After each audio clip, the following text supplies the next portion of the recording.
Salut à tous. J'espère que vous allez bien. Aujourd'hui, on va parler du Barça. Et surtout, de plusieurs sujets importants. Des absents, des blessés, un match de coupe, et beaucoup de décisions à prendre. Prenez le temps.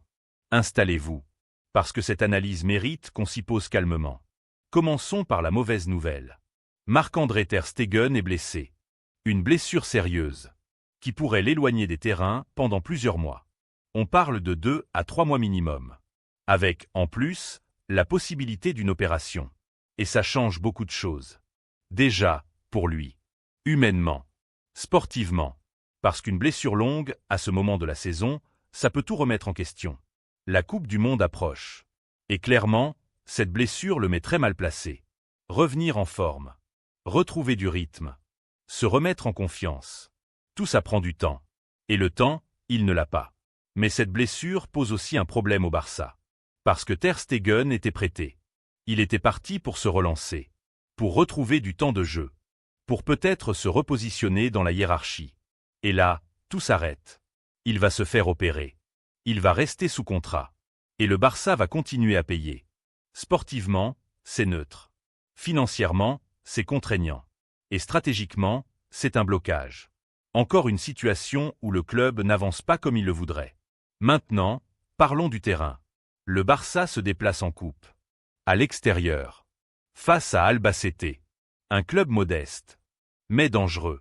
Un club de division inférieure. Qui n'a rien à perdre. Et tout à gagner.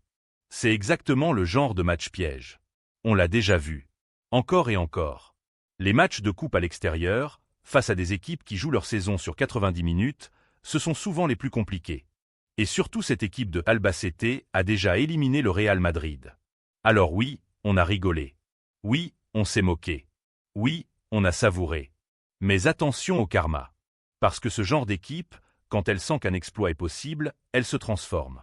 Et c'est là que le discours du coach est important. Il l'a dit clairement. Ces matchs-là, il faut les jouer avec sérieux. Avec humilité. Avec intensité.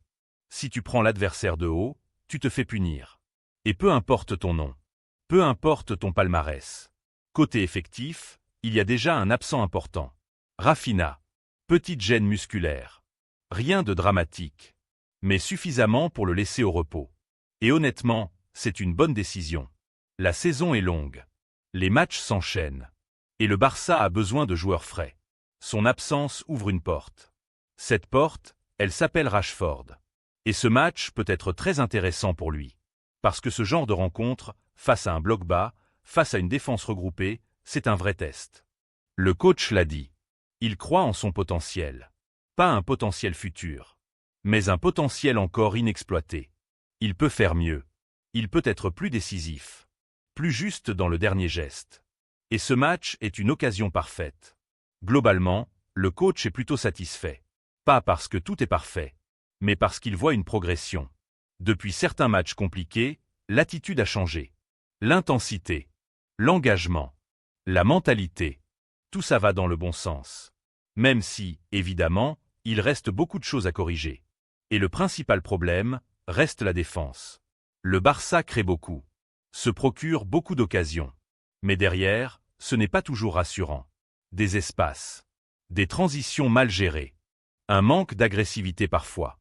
C'est un chantier. Parlons d'un joueur en particulier. Baldé. Son dernier match était très bon. Peut-être l'un de ses meilleurs. Mais maintenant, la question est simple. Est-ce que c'est un déclic? Ou juste un coup d'éclat? Parce que Baldé a du potentiel. Beaucoup de potentiel.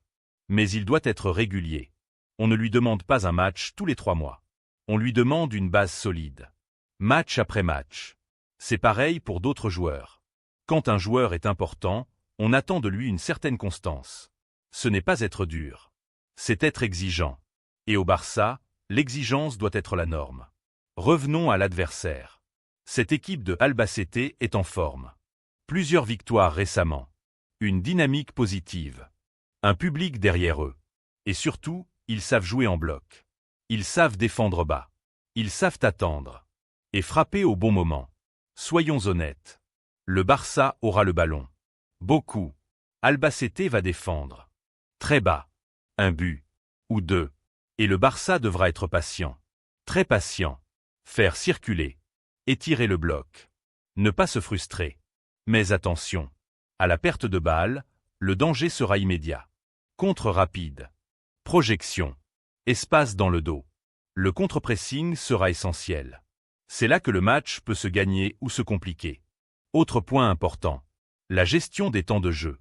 Certains joueurs enchaînent beaucoup. D'autres moins. Il faudra faire tourner. Mais intelligemment. Pas tout changer. Pas tout casser. Trouver l'équilibre. Dans les cages, la logique serait de continuer avec le même gardien. La coupe est faite pour ça. Pour donner du temps. Pour installer une hiérarchie claire. Et éviter de créer de l'instabilité inutile. Devant, le Barça devra marquer rapidement. Un buto, et le match change. Le bloc se fissure. Les espaces apparaissent. Mais si ça traîne, la nervosité s'installe. Ce match de coupe n'est pas un match banal. C'est un test. Un test de maturité. Un test d'état d'esprit. Le Barça est favori. Mais ça ne suffit pas. Il faudra être sérieux, concentré et discipliné. Parce qu'en coupe, une erreur peut tout changer. On verra si cette équipe a grandi. On se retrouve après le match pour analyser tout ça. Prenez soin de vous. Et à très vite.